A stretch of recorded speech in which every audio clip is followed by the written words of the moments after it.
Tondra ny teferabana ho anao mpanaraka ty fandarina zany malaza ity tokolasy topovavy. Tsy mbola tapitra treo akory ny makasika ny raharaha ny kongo satria dia nivoaka tao anatin'ny tatry ny filakevitry minisitra ireo fanazavana avy amin'ny fitondram-panjakana ary nitondran'izy ireo fanamarina samihafa tamin'ny alalan'ny fanadihadiana ny ainga avy any faneho-kevitry ny prefet any Manakara izay ao anatin'ny faritra Vatovavy izay natrea amin'ny tandro filaminana ireo fiarahamonim-pirenena sy ireo tompon'andraikitra samihafa any toerana ary atramina be ny tanàna izay nahazony fitondram-panjakana vaovao araka ny nambaran'izy ireo tamin'ny fanadihadiany izay navoaka tao anatin'ity filakevitra minisitra ity. Nambaran'ny mpitondra fanjakana tao anatin'izany fivoriany ny filakevitra minisitra izany fa raisina ho vaovao tsy marina tsao inina ely ary fanakorotanana ny filazana ny fivarotan-janaka na fivarotan-jaza ao anatin'ny distrika ny Kongo. Ireo fanazavana ireo dia milaza ny aminy hoe mety misy ny fahasahiranana fa mety misy fanararaotana samihafa ataony izay mety manely izany. Ho tsy hevitsika ny tantara satria ny solo-mamoaka ny Madagasikara Brunel Razafy Tsiandrofa no nanazava ity raharaha ity tamin'ny fahitalavitra tsy miankina teto Madagasikara ary nisy ihany koa ny fanazava-kevitra izay nitondran'ireo olona any toerana mahakasika izany raharaha fivarotan-jaza na famarotan-jaza raha etsy ariary na 100,000 ariary izany.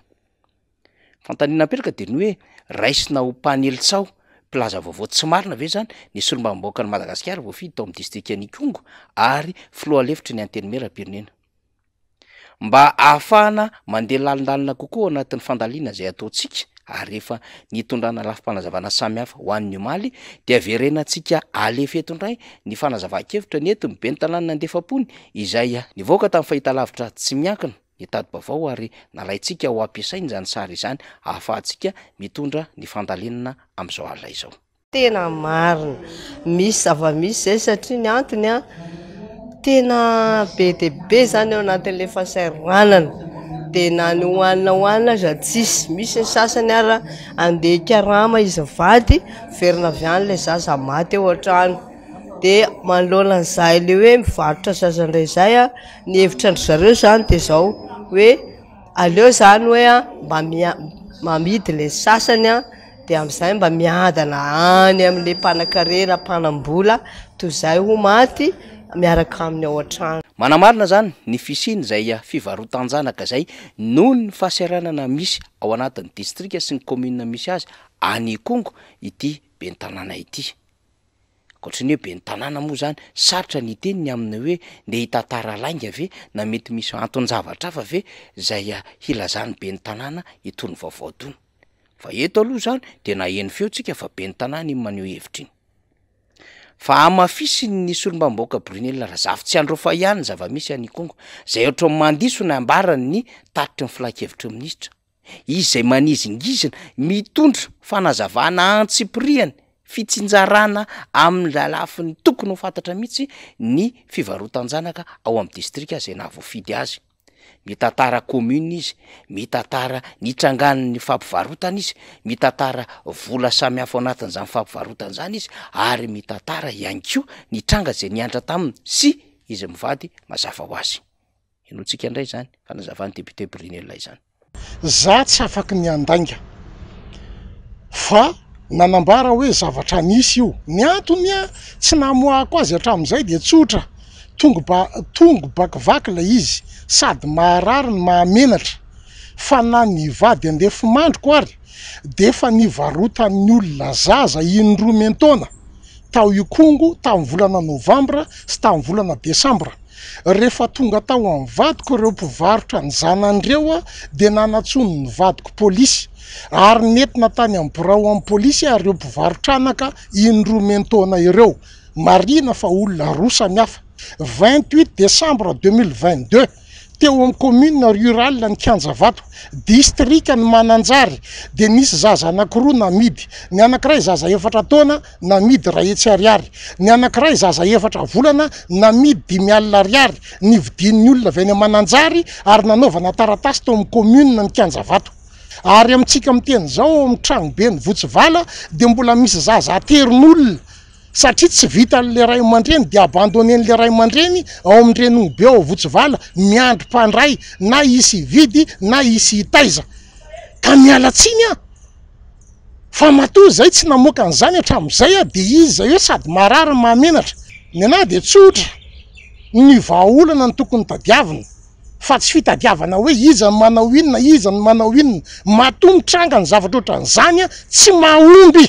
ny fitantanana sy ny fitondrana firenena ary za ao anatiny tompona andraikitra am'izany toedraraha zany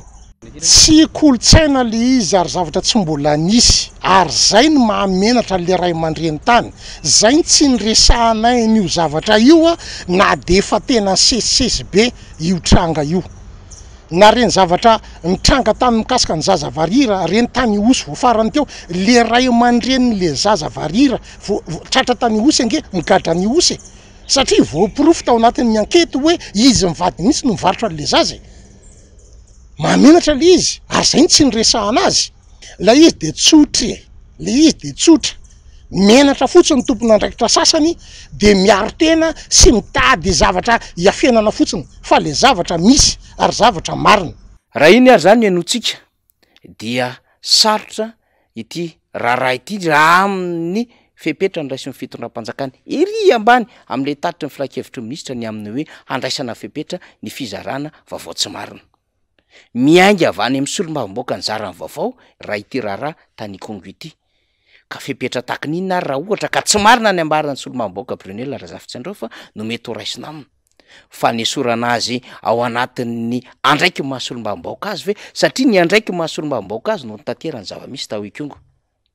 na mety ho isy fanenjehana hafa koa rehefa esorina ny immunité parlementaire ka azo lazaina fa hoe manakorotana na milaza vaovao tsy marina ihany koa ty solombavamboaka ity fa ela ihany manko no olana teo amin'ny solombavamboaka sy ny mpitondra fanjakana raha tsy ahivitsika ny raha-batsy iray raha tsy ahivitsika ihany koa ny resaka madikosy kapsily ary ny resaka famonon'olona natao ny mitandro filaminana mbola tao amin'ny distrikany Kongo ihany no nitrangana zany rehetrarehetra any lehibe ny tanàna zay mety nanazava sy nanoana ny heviny koa mbola tsy fantatra zay mety ho fepetra raisina momba azy miteny izany tsika satria fomba fiasan'ity fitondram-panjakana ity no mampitahotra ireo zay verina fa tsy mitovy fomba fijeryana na mety manohitohina ny fomba fijory ny fitondram-panjakana amin'ny fitantanana ny firenena ka tsy sa na matahotra na tsy afa-po na mety tsy mahafaly amin'ny fitondram-panjakana misy am'izao fotoana zao ny ilazana ny marina efa fiainana nazatra teto moa ny hoe gagazo cybercriminalité convoqué any amin'ny zandary na any anivon'ny polisy sy ny sisa fomba fampitahorana avokoa zany fa ny ao ambadiko hoe inona ny tokony andraikitra ho raisina ohatra ny raha mahery lanto manan-dafy raha nilaza ny zava-misy ny momba ny trafika ala-bala izy dia tsy ny azakazahana natao fa na de tiana momba n'ilay trafika ala-bala fa ny nandefasana azy aponja no namaika ho an'ireo zay mety manakaiky ny fitondrana ka raha miresaka ty raharaha ty tsika de hoe inona ny fandraisana andraikitra ny fanjakana satria na tiana na sy tiana zao tranga zao matoa miseho dia betsaka de tsy fandraisana andraikitra sy ny tsy faiza mitata ny fitondram-panjakana inona ambara ny solombavamboaka Brunel tamin'ny fanehoan-keviny ny rahantsika ny eny teo iny zany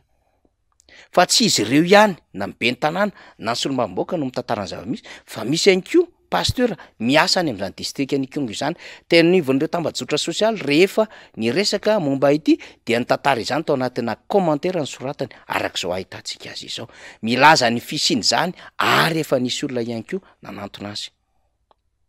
taky izany ihany koa ity fanehoan-kevitra iray ity zay onjam-peo miasa ny toerana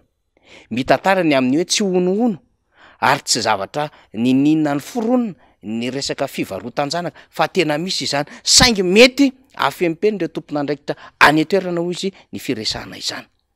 fa zavatra iainana zany ary anisan'ireo nanatona ny olona ihany koa izy ary nanao fanadihadiana momba ny ty raharaha ity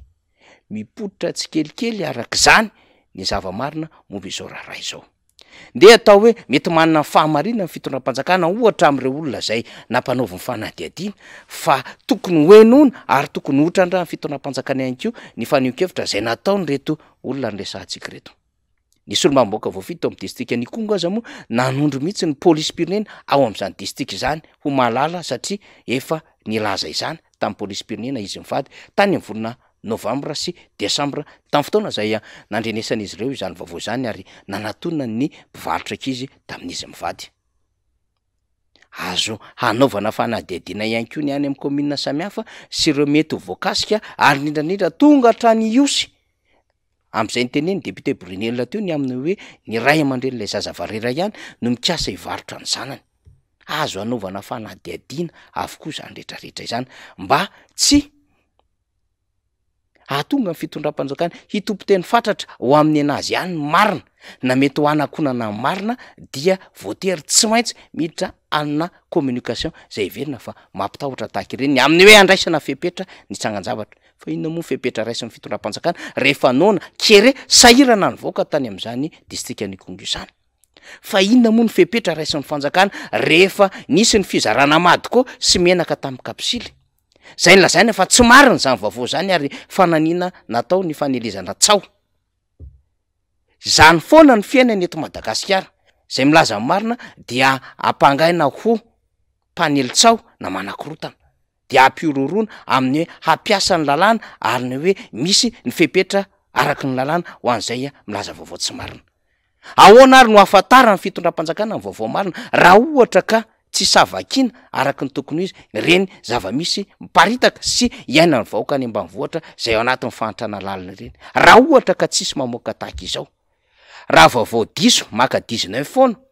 ary raha vaovao mieritreritra fa mbola azona promotion ana seza no voarain'ny fitondram-panjakana de vaovao mamitaka azy zany ary mahatonga an'izao olana goavambe eto amin'ny firenena izao satria tsy mahazo mivaovao marina le fitondram-panjakana fa vaovao feno fitaka, vaovao zay mitady 19, vaovao mitady ranondranony piso lelaka hoy ny mpikirakira tambajotra sosialy no voarain'ny fitondram-panjakana sy iainan'ireo olona zay manohana ny fitondram-panjakana. Zay ndray aloha ny amin'iny fa tohizantsika indray araky ny fivoarany vaovao satria isika moa manaraka akaiky an'ity zava-misy ao amin'ny distrikta Nikongo ity amin'ity famarotan-jaza ity dia hitohy makany amin'ny fanadihadiana hafa indray tsika rehefa maray ny vaovao samihafa fa mametraka iveloma mandrapitafantsika ao anatin'izao fandarina zany malaza izao. Makasitraka tompoko lahy, makatelina tompoko vavy.